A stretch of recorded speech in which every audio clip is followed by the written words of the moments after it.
Morning everybody, we are here on Hilton Head Island this morning. We are going to see what we can do out in the marsh. It's a beautiful day. Let's see what we can catch.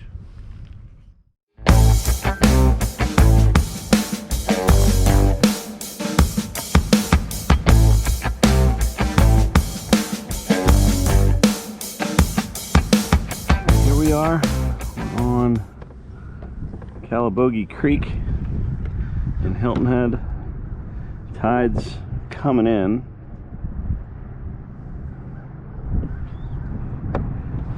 We are gonna throw a soft plastic around. Let's see if anybody's home. I suspect that our swim bait is not really doing the trick today. So I think probably what we're gonna do is we're gonna clip this off and go with a jerk bait rigged weedless, and we're gonna try to fish these grass flats and see if we can get to any of these reds that might be cruising around looking for lunch. So let's clip this off and I'll show you what's next. Here, a Salt Strong Alabama Leprechaun on an owner twist lock weighted hook, rigged weedless, and we're gonna this is a soft plastic jerk bait with a little bit of shine to it. These tend to be real effective when you're trying to bring it through, and we're just gonna skin hook this so that it's nice and smooth here. We're gonna be able to work that through these grass flats, see what we can catch. So we are all rigged up. Let's see what we can do here. The current's coming along this way and wrapping around, and these little eddies right in here are sometimes bait fish are kind of getting swept along with the current here. And if you're a predator, you could hide right here and come out and grab a fish from time to time. So we are gonna see what we can do to target these little eddies. See if there's anybody home. See that big belly in the line? Makes fishing on a day like today a little challenging. The trick for that is, and I'll show you here in just a second, since this is shaping up to be more of a how-to fish than a how-to-catch video.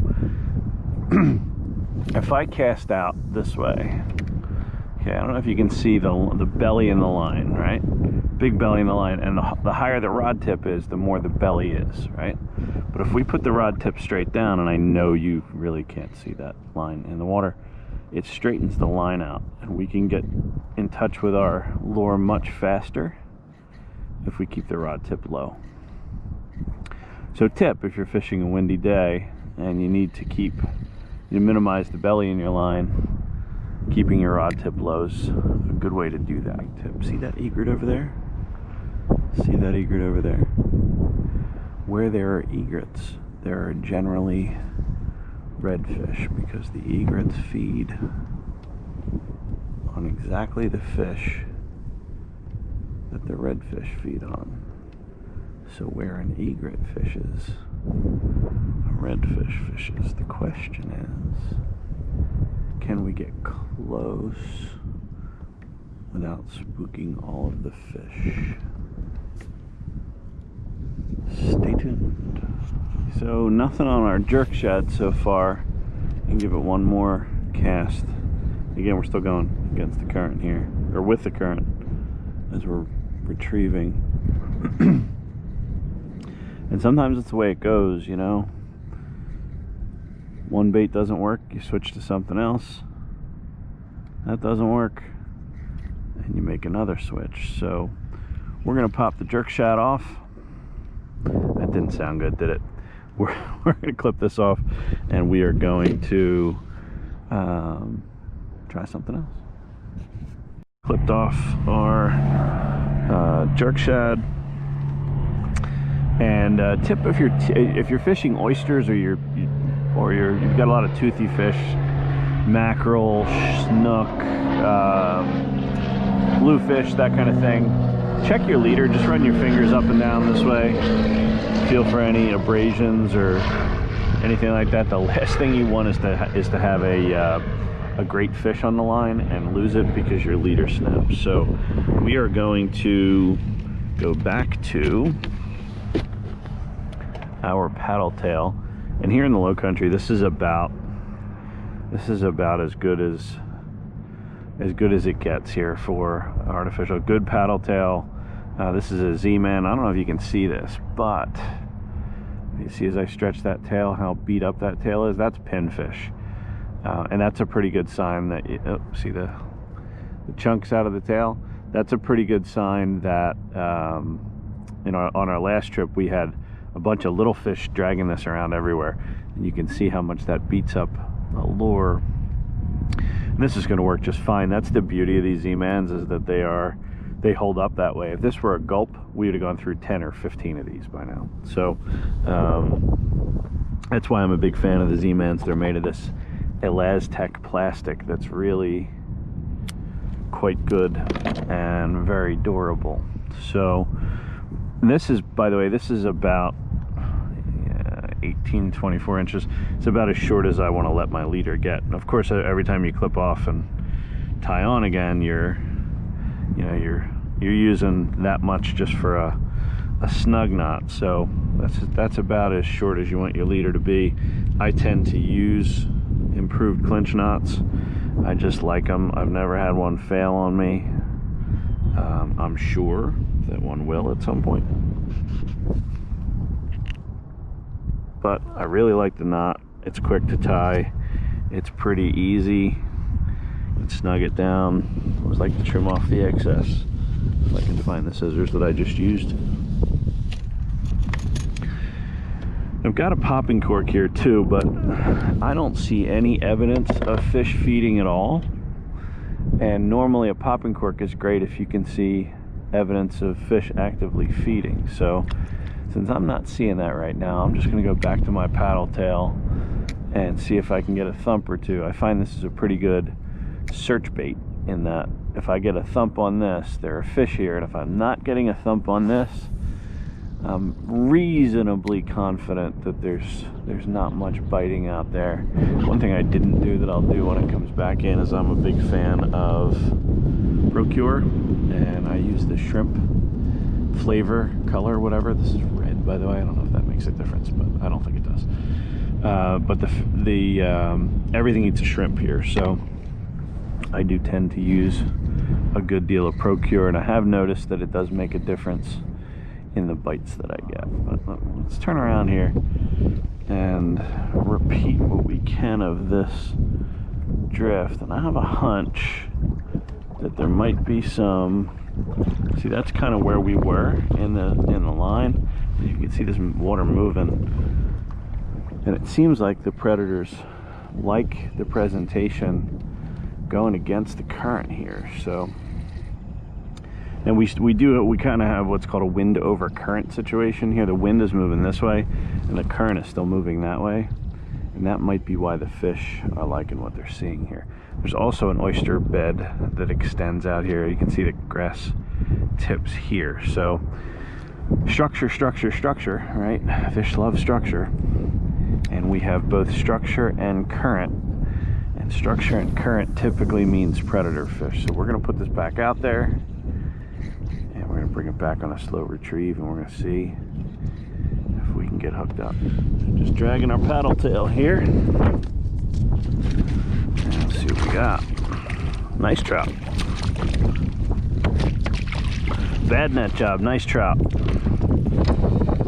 All right, let's see here. Where, Mr. Trout?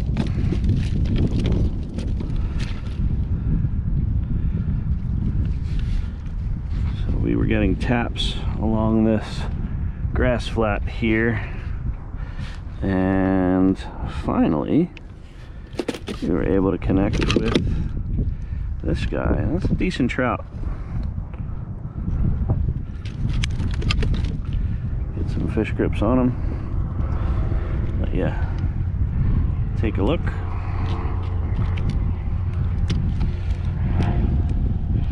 Nice hook set right in the corner of the mouth. So there you go. Nice LowCountry trout. I'm just for fun gonna get them on the board here.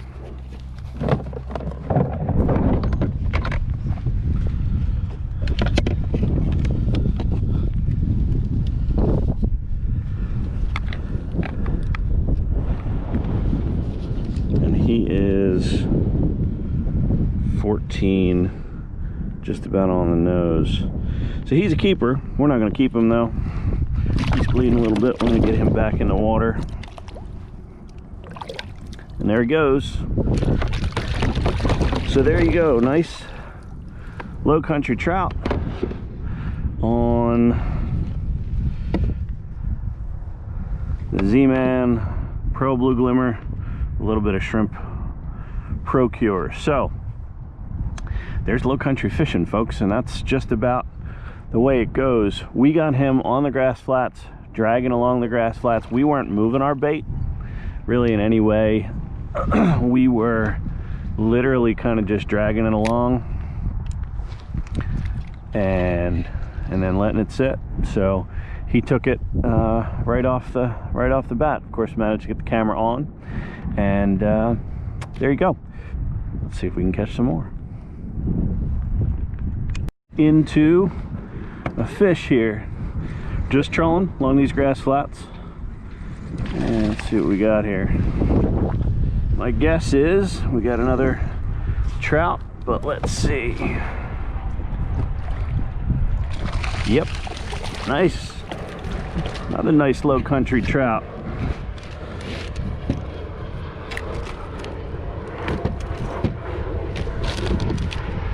Trout bite's turning on here. My guess is he's another 14 or 15. Let's get the board.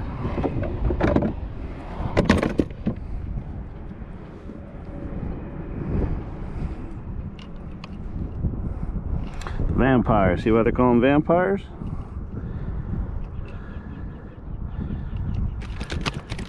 Easy, dude. Easy, dude. I'm gonna let you go. I'm gonna let you go. I promise. Okay. He choked it. You want to just be really gentle removing those hooks. And see, he's completely uninjured. We're gonna let him go. We're just gonna get him on the board real quick.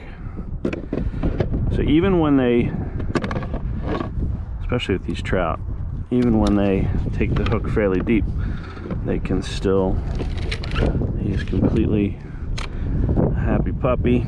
Well, not a happy puppy, but all right, so he's 15. Good, healthy trout. He's a keeper. We're not going to keep him. We don't keep anything. But there you go. Nice, healthy, LowCountry trout. Nice fish. Let's get him back on his way. He's ready to go. See you, dude.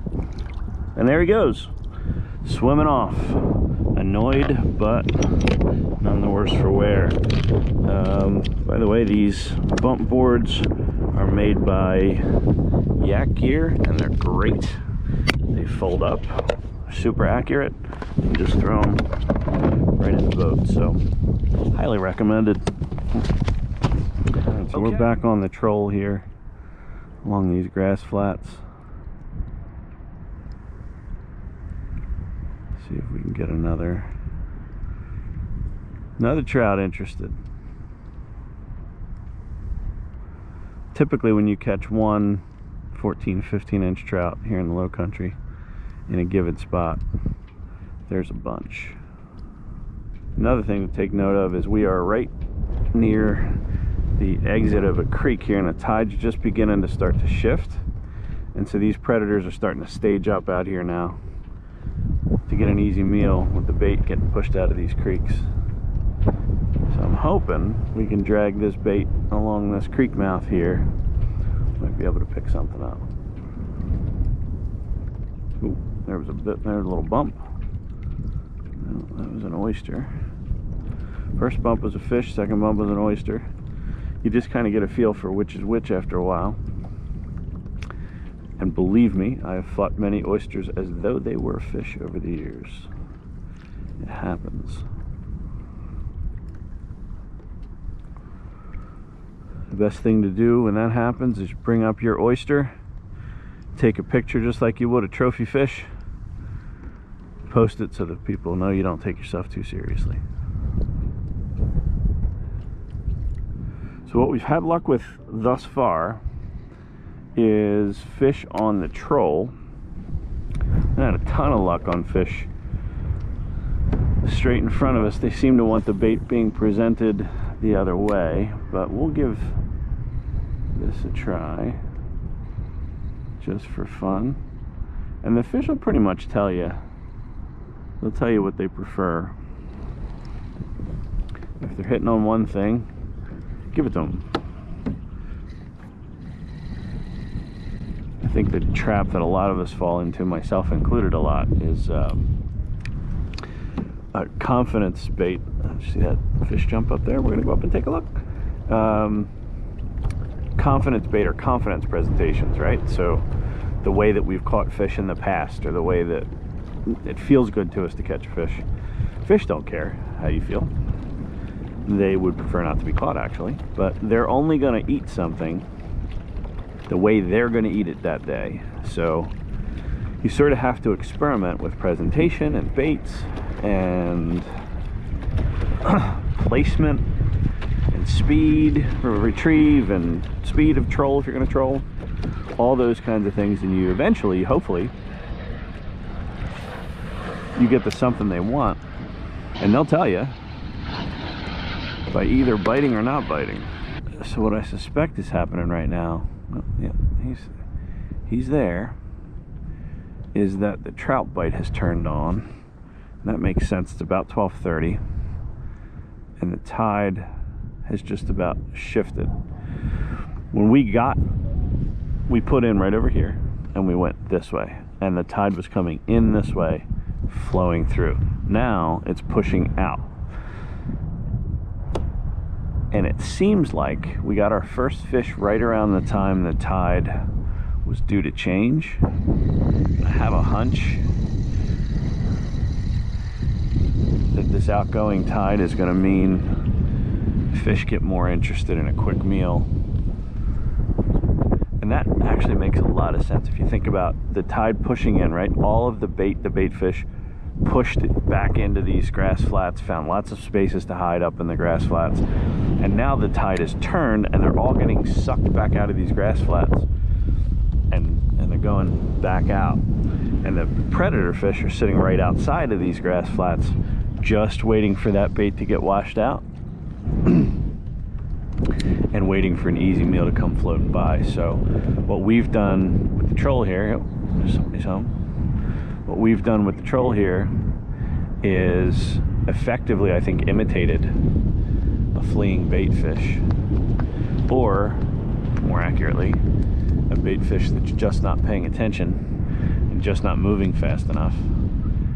And the predators, the trout, think it's an easy meal.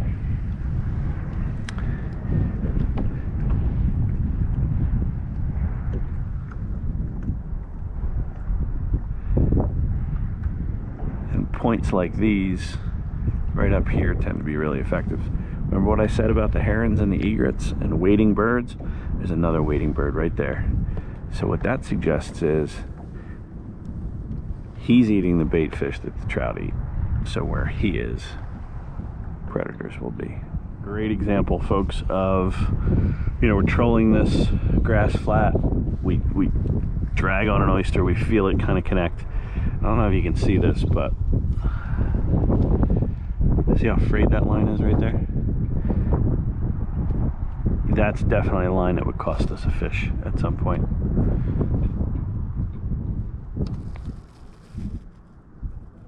So always important when you pull off of an oyster or get a real toothy fish, check your line. So we are going to retire this on the way back. Sure enough, I'll show you a new species of the low country. Well, not a new species, but new species to our trip here today. He's way short, but he is a flounder.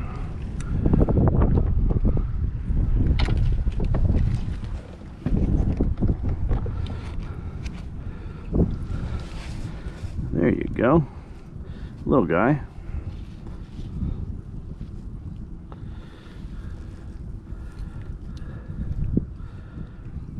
Nice hook set right in the corner of the mouth. We're gonna let him go, but first,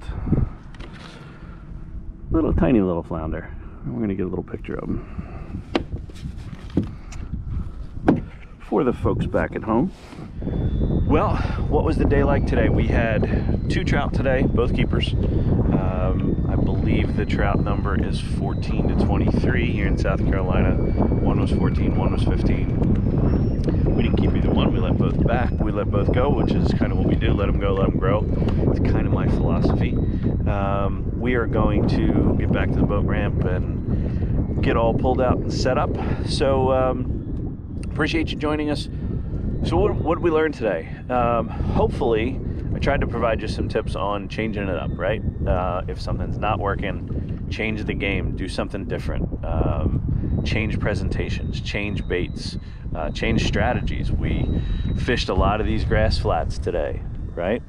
At the highest of tides. And when there's not a lot of wind, that's a great strategy because we can throw a popping cork, we can let the nice piece of good juicy bait or good scented up bait sit right outside the grass flats, and those redfish are gonna hopefully come out and grab it.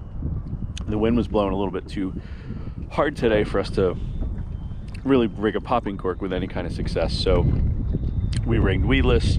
We went with a jerk bait. That didn't quite work. We went back to our paddle tail. We fished a number of places where we kind of learned the difference hopefully between what a bait fish feels like, that machine gun hit, that's usually a bait fish, but that doesn't mean there's no predators around. We had bait fish hit us over here as well, and we stuck around because there was the potential for predators, and sure enough, the predators showed up in the form of a couple trout. So that strategy can work.